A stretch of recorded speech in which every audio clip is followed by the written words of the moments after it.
Two gutsy reporters have revealed that the Biden campaign handed them prepared questions to ask Joe when he joined them for separate interviews. And as if that weren't bad enough, it gets even worse because the people who actually came up with the questions weren't campaign staffers. They work at the White House on our dime.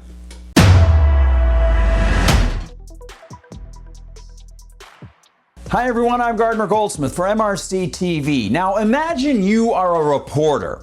Sure, of course, given the sorry state of Western journalistic ethics over the past few decades, imagining that you're a reporter could be an uncomfortable exercise. But pretend for a moment you're working in that particularly auspicious field. Then imagine that you're not only scheduled to interview the current occupant of the office of U.S. President, an office that has taken on so much unconstitutional power that it is the greatest government in case danger to human liberty ever seen on the planet Earth, but that the federal government not only has been caught trying to get social media to remove or hide stories that might reveal government malfeasance or error, but also that the federal government has been subsidizing an organization, among many, called NewsGuard. And NewsGuard can unjustly tarnish your journalistic reputation and decrease your ability to attract advertisers.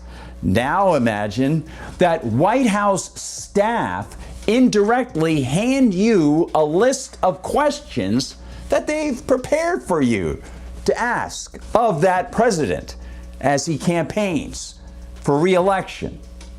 How many people might bow or bend a knee to such a scenario? How many might blithely take up the questions and not protest the highly objectionable fascist pressure because, well, they're ideologically inclined to be political suck-ups in the first place?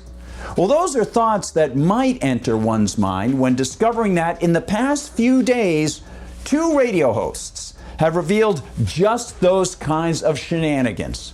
Axios, CNN, and ABC News report that tax-paid White House staff handed reporters at two radio stations prepared questions to ask when Joe graciously spent a few minutes with them to talk about how great he is and how much Americans had better re-elect him. Yes, about the first report of such an unethical and possibly illegal act tied to Philadelphia radio station WURD, Axios notes that, quote, the White House helped draft the questions that the host asked the president.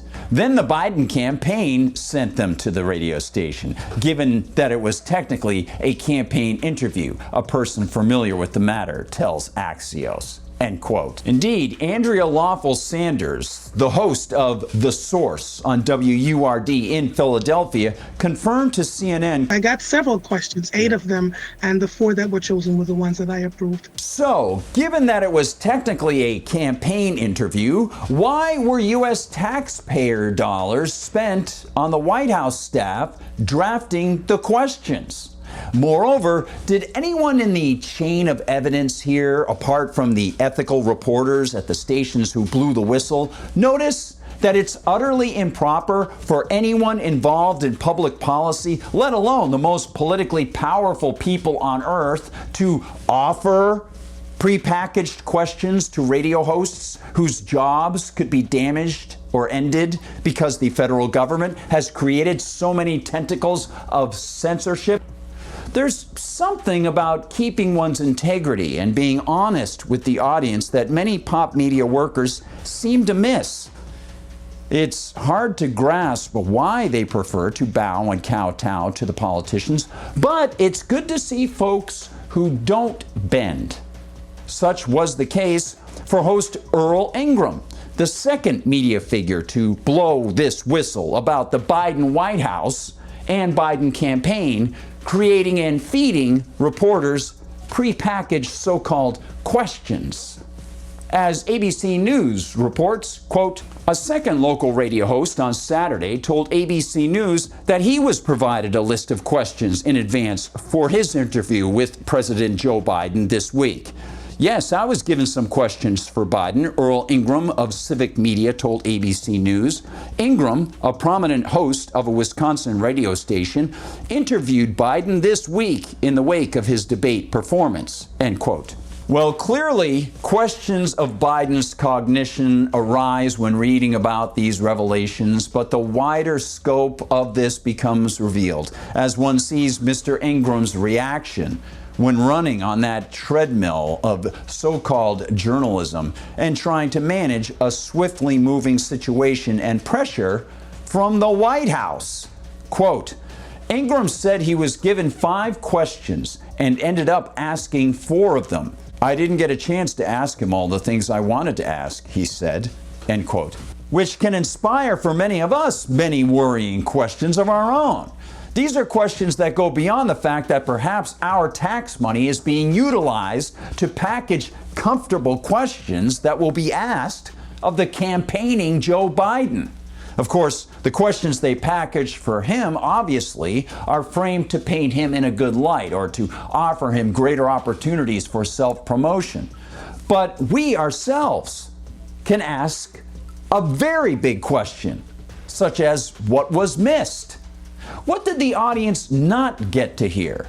And perhaps more important, if these 2 hosts spoke up, how many others have received taxpayer-funded campaign questions and haven't blown the whistle? One suspects that these 2 represent just the tip of a proverbial iceberg, an iceberg that sees implicit pressure and overt government involvement, both of which utterly breach all ethical standards of human interaction and destroy the very foundations of honest journalism, setting the stage for more and more deception of the public. Thanks for watching, everyone. Please like and subscribe. Follow us on Rumble where they don't censor us, and share the videos from Rumble to as many people as you possibly can. You can find us, of course, on YouTube, and double check that you're subscribed there. You'll find us on Instagram, on TikTok, on Facebook, on X, and please visit the MRC-TV website, mrctv.org. You'll find out what the whole team is doing, and you'll see the great fundraiser that's going on there. You can really help out MRC-TV, and you can check out the store while you're there.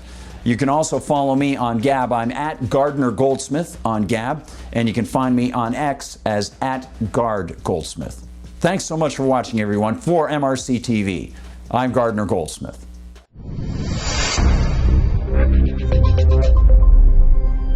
I want to invite you as my guest on a very special, once-in-a-lifetime, 7-day post-election cruise in the Caribbean.